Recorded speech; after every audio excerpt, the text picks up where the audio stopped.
Bienvenidas y bienvenidos a esta nueva oportunidad en que nos acercamos a la Iglesia Presbiteriana en Levittown para poder recibir un tiempo de bendición de las manos de nuestro propio Dios. Preparamos esta oportunidad como una experiencia para que tú allá en tu casa y nosotros, cada uno en nuestros hogares, podamos recibir bendición de Dios en esta mañana y sentir a Jesús caminando bien cerca y haciendo arder nuestros corazones. Que el Señor te bendiga. Vamos a disfrutar de un tiempo personal de inspiración.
Y en esta mañana nos acercamos a la casa de dos amados hermanos que hace muchos años nos acompañan como amigos de la iglesia en nuestros estudios bíblicos en la semana.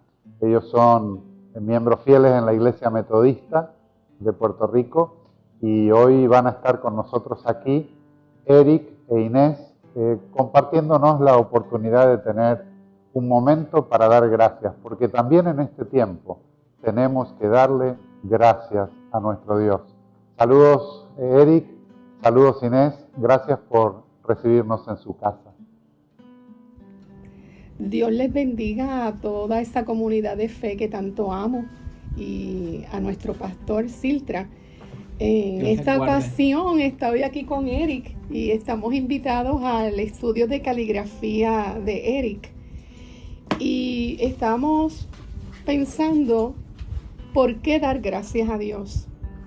Y yo en esta hora, tanto Eric como yo queremos dar gracias al Señor por la paz que Él nos puede dar.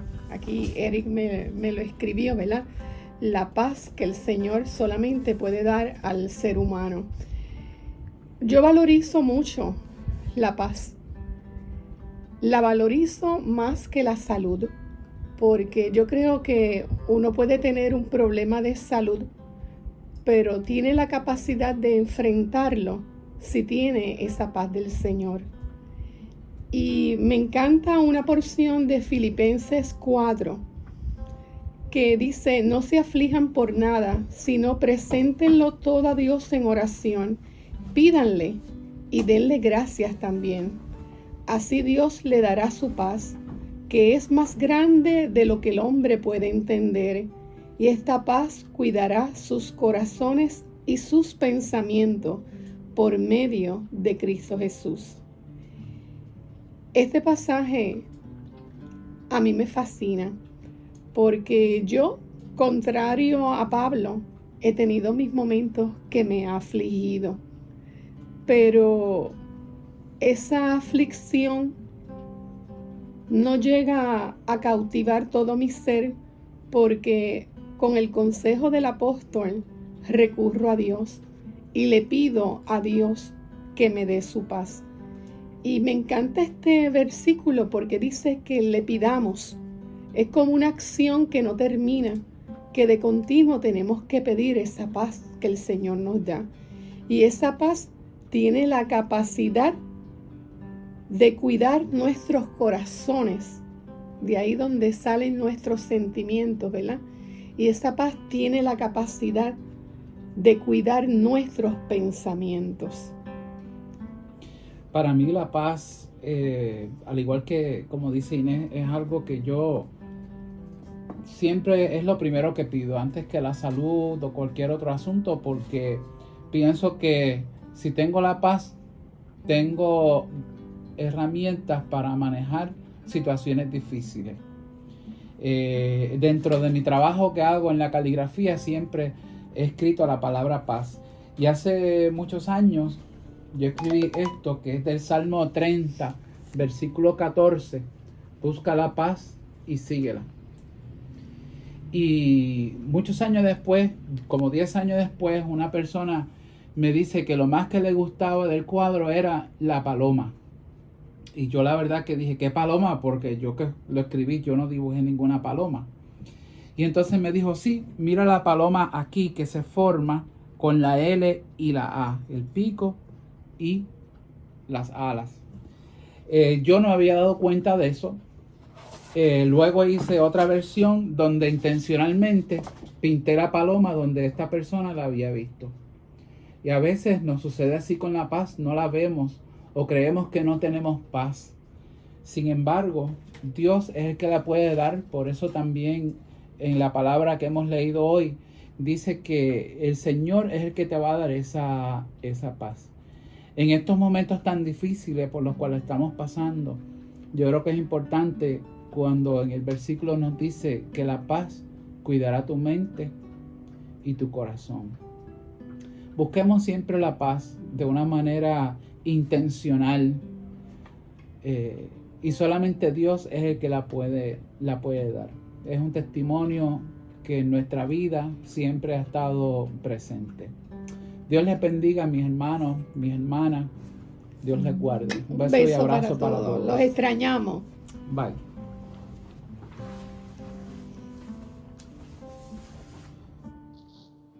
Y desde Uruguay, mi madre nos lee el Evangelio para este día.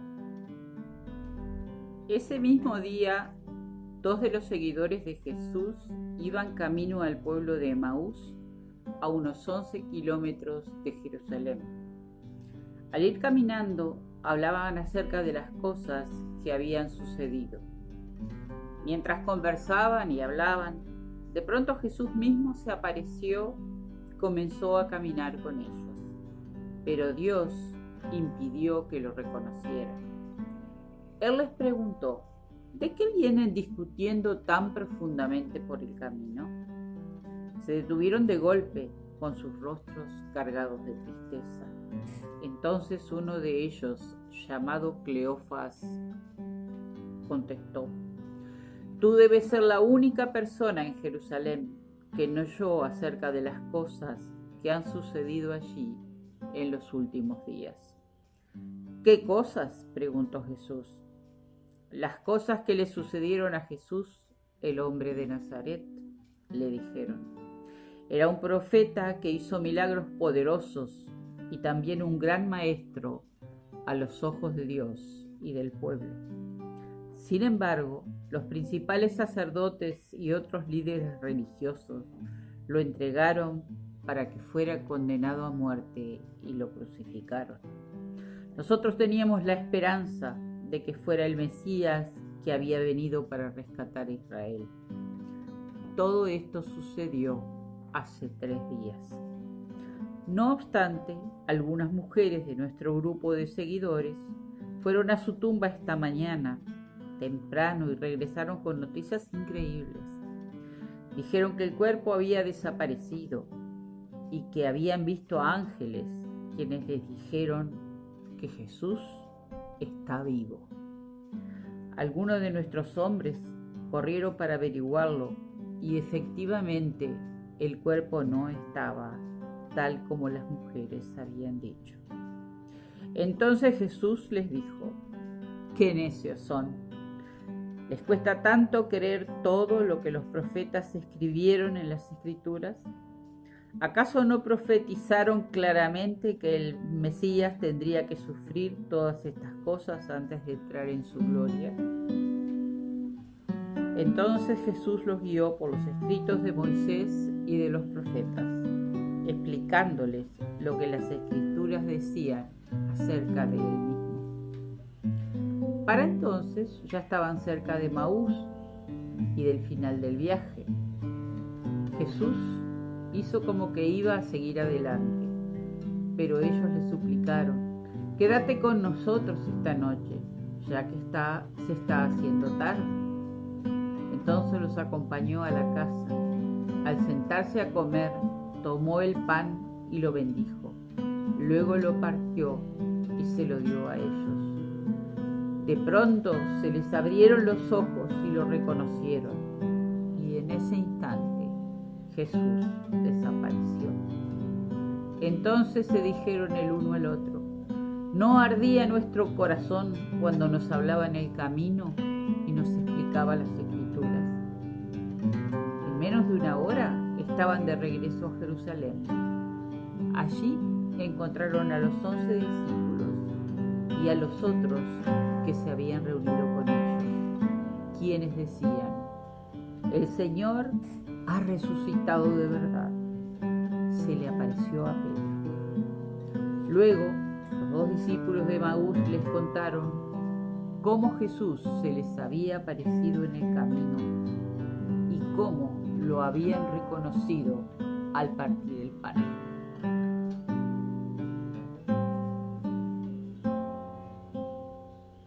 Es interesante acercarnos al texto bíblico de esta mañana desde la comprensión de esa dinámica que se da en aquellos 2 caminantes que iban de Jerusalén a Emaús, saliendo de la casa de reunión de la comunidad de las seguidoras y seguidores de Cristo y yendo hacia su propio hogar, seguramente masticando sus dolores y tristezas. Es interesante que la dinámica que nos cuenta el Evangelio en esta mañana es una dinámica de tránsito, de movilidad, en 2 caminatas muy diferentes, como hablábamos la semana pasada de las caminatas de María Magdalena al sepulcro y a la comunidad de las seguidoras y seguidores de Jesús.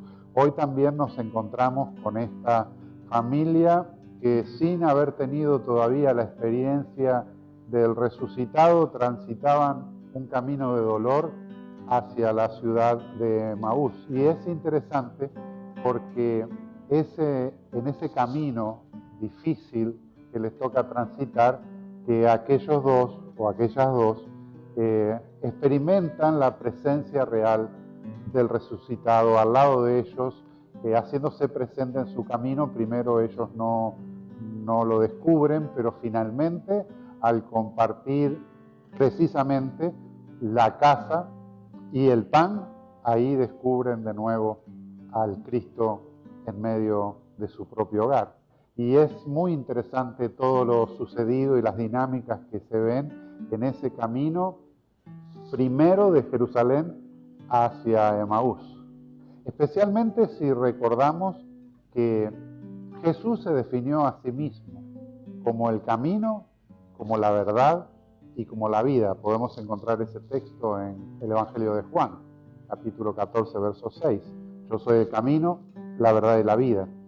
Y es interesante notar entonces esta experiencia del camino rumbo a Emaús, porque también los primeros creyentes, seguidores de Jesús, las primeras comunidades cristianas, eran llamadas por sus contemporáneos como los del camino. Si usted va a las Sagradas Escrituras y lee el libro de los Hechos, capítulo 9, verso 1 y 2, la palabra dice que Saulo, antes de convertirse en Pablo, el adalid del Evangelio, siendo perseguidor de la iglesia, perseguía a unos llamados los del camino, dice el texto. Mientras tanto, Saulo pronunciaba amenazas en cada palabra y estaba ansioso por matar a los seguidores del Señor. Así que acudió al sumo sacerdote y le pidió cartas dirigidas a la sinagoga de Damasco, en su camino a Damasco, para solicitarle su cooperación en el arresto de los seguidores del camino que se encontraban ahí. Su intención, dice el texto, era llevarlos a hombres y mujeres por igual de regreso a Jerusalén encadenados. Si usted va al texto bíblico, preste atención que la palabra camino se escribe ahí con mayúscula. Igual que en Hechos 24, versos 14 y 15, cuando Pablo, ya converso en su camino a Damasco, testimonia su fe diciendo: admito que soy seguidor del camino, el cual ellos llaman secta. Adoro al Dios de nuestros antepasados y firmemente creo en la ley judía y en todo lo que escribieron los profetas. Tengo la misma esperanza en Dios que la que tienen esos hombres, la esperanza de que Él resucitará tanto a los justos como a los injustos. Cuán grande es la misericordia de Dios. Y en este texto, otra vez, la palabra camino va con mayúscula.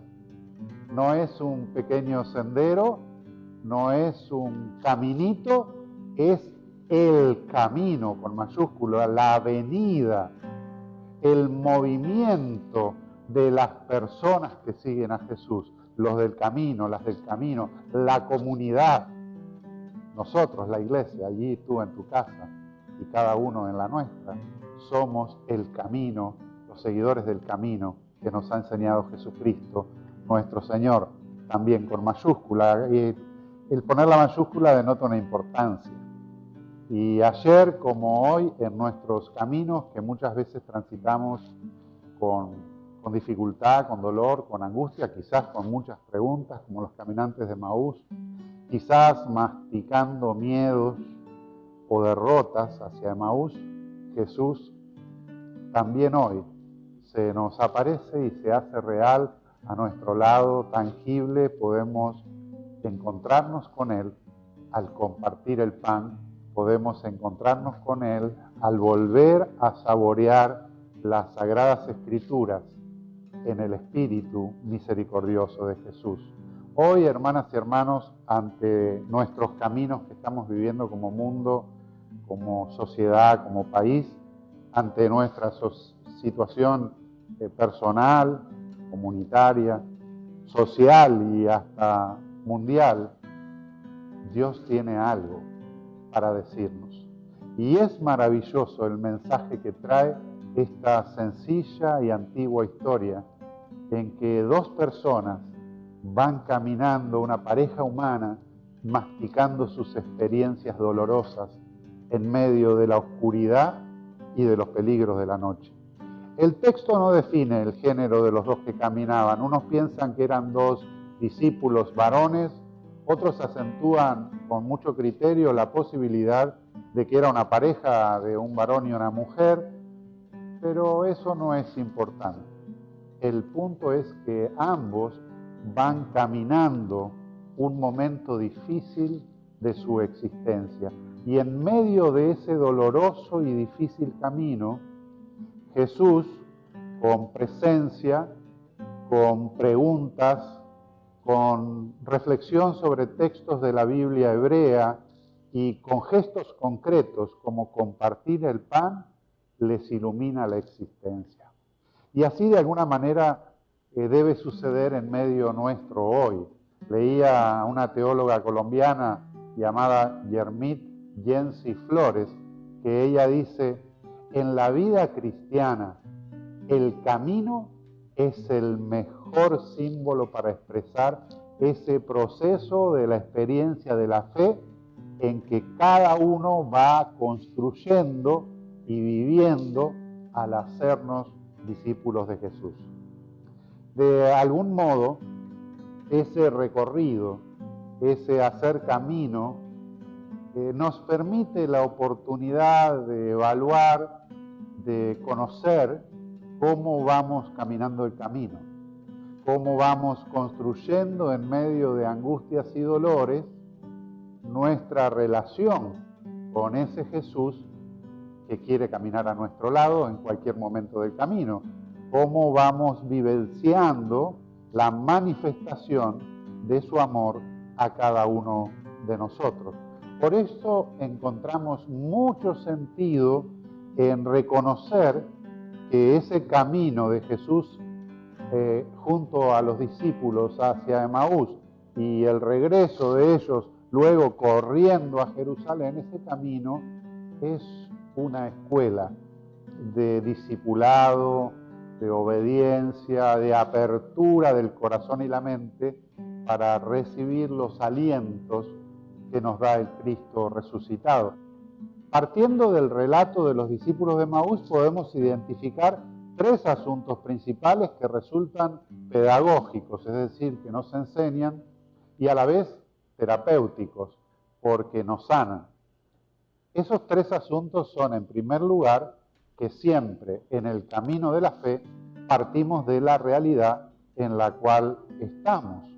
Una realidad a la que Jesús se acerca, nos pregunta, nos escucha y camina ese camino concreto con nosotros. Es decir, Jesús no está más allá de la historia, sino al lado nuestro en estas circunstancias. En segundo lugar, interpretamos el camino desde la palabra. No interpretamos la palabra desde el camino, sino que en lo que vamos caminando buscamos en las Sagradas Escrituras, ¿verdad?, cómo ellas nos iluminan la vida, le ponen luz a la vida. Jesús ilumina y aclara la realidad que estaba viviendo aquellos seguidores y seguidoras de Jesús como una realidad de oscuridad y la aclara con la Biblia hebrea, con sus escrituras sagradas, y así es que les va metiendo fuego al corazón. Y en tercer y último lugar, pues, si tú experimentas la presencia de Jesús en tu vida, que te ayuda a leer la realidad con la palabra de Dios, tú siempre debieras querer volver corriendo a la comunidad que te permite tener una experiencia de la fe, a la comunidad de las seguidoras y de los seguidores de Jesús.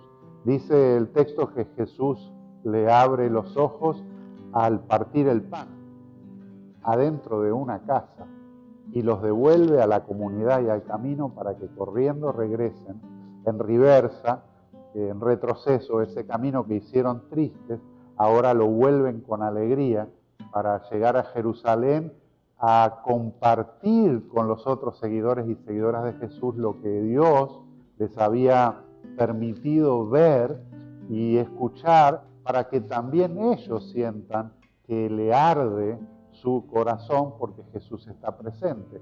Y ellos hacen el camino de regreso sin Jesús. Jesús se les desaparece. Y uno dijera, qué pena, porque en el mejor momento ellos quedan nuevamente solos. No, quedan con la alegría y con la seguridad que les da esa esperanza de que Jesús vive, con el deseo ardiente en el corazón de ir a contarlo a otros. ¿Qué vamos a hacer nosotros cuando salgamos de este tiempo de aislamiento social, de confinación? Cuando nos toque convivir todavía un par de años con este virus seguramente, un mundo que ha cambiado, quizás no podremos darnos todos los abrazos que queremos, pero podremos acercarnos a este o a otro espacio de encuentro. Y yo espero que volvamos con la alegría de tener cosas lindas para contar desde nuestra fe. Porque el punto fundamental de la historia no es solo cuando Jesús está con ellos, es cuando los deja solos para que ellos ejerzan su libertad y en esa libertad decidan retomar un camino de vuelta a la comunidad de los que tienen fe. En el camino Jesús les relee las Escrituras y los llena de esperanza. Y hoy podemos afirmar sin dudas que aun cuando la palabra tarda un tiempito en actuar, porque en el camino Jesús se las expresa, pero ellos, aunque van sintiendo el calorcito en el corazón, todavía no la entienden bien, si aún la palabra no ha hecho su efecto, el gesto tiene resultados. Se trata de compartir el pan. Se trata de compartir lo que tenemos y de abrir nuestra casa para que Jesús pueda entrar a estar ahí en medio nuestro. Yo espero, hermana y hermano, que el Señor te bendiga con esta palabra que acabamos de predicar, con esta lectura bíblica que acabamos de hacer y con este tiempo de compartir que aún vamos a tener. Vamos a escuchar un himno de inspiración de la voz de una familia muy amada de nuestro corazón. Gracias por dejarnos entrar en tu casa. Dios te bendiga, no te pierdas sus bendiciones.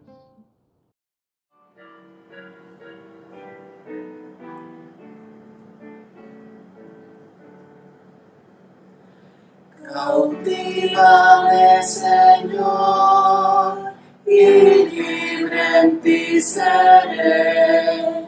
Anhelo ser un vencedor, rindiéndome a tus pies. No puedo ya confiar tan solo en mi poder. En ti yo quiero descansar y fuerte obedecer. Vive mi corazón, vacila sin cesar, y es como nave sin timón en turbulento mar.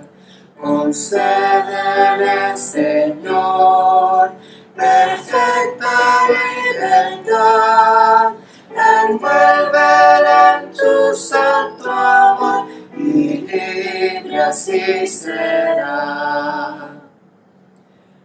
Cautívame, Señor, en ti mi voluntad tendrá un bautismo de vigor, firmeza y santidad.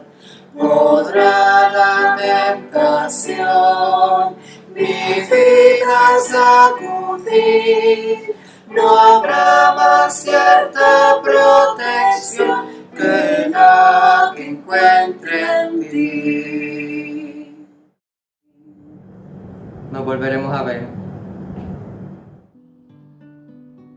Te damos las gracias otra vez por habernos permitido compartir este tiempo contigo en este día y queremos tener la oportunidad de orar por aquellas cosas que necesitas, por aquellas cosas en las que sientes una necesidad y un deseo de decirle algo al Señor. Puedes comunicarte con nosotros a los teléfonos de la iglesia en Puerto Rico, el 787-531-9894, o también a través de los mensajes debajo de este video en las redes sociales, ya sea en el YouTube o en el Facebook de la iglesia o de este servidor, que puedes contactarnos y dejarnos saber aquella petición para que podamos orar por ti.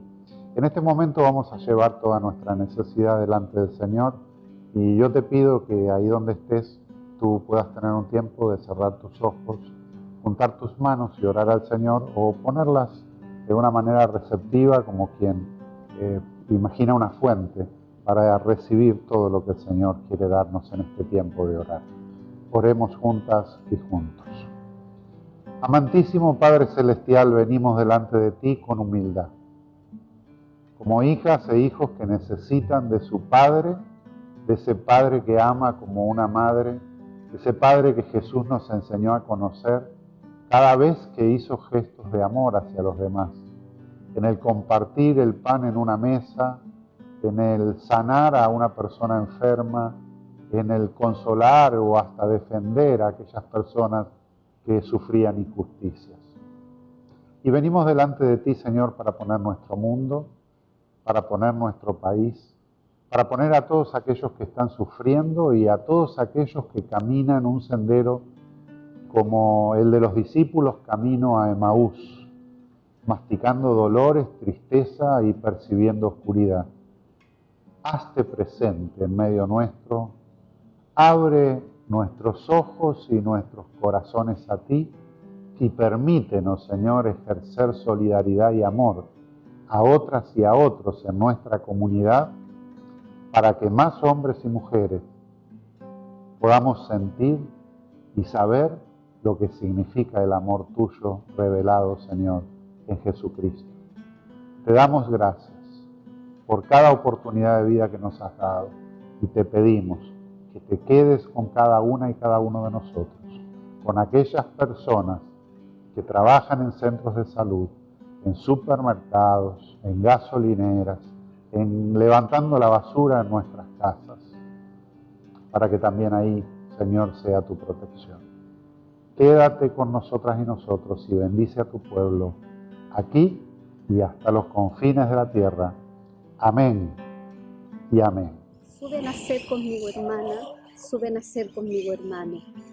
Dame tu mano desde la profunda zona de tu dolor diseminado.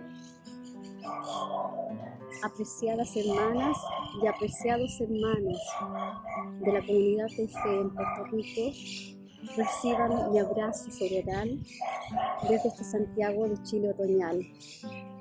Que Dios, quien nos ama y cuida como una madre y un padre, esté siempre con ustedes. Que Jesús, nuestro compañero, amigo y hermano, siga guiándoles y acompañándoles en todo momento. Y que ese espíritu que sopla suavemente en nuestras vidas como una caricia suave, tierna y amorosa, esté con ustedes siempre, en todo momento.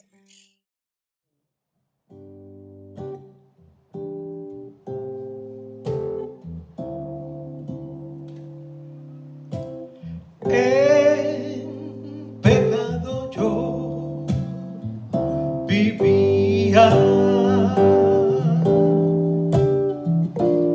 en tinieblas y error, mas la mano de Jesucristo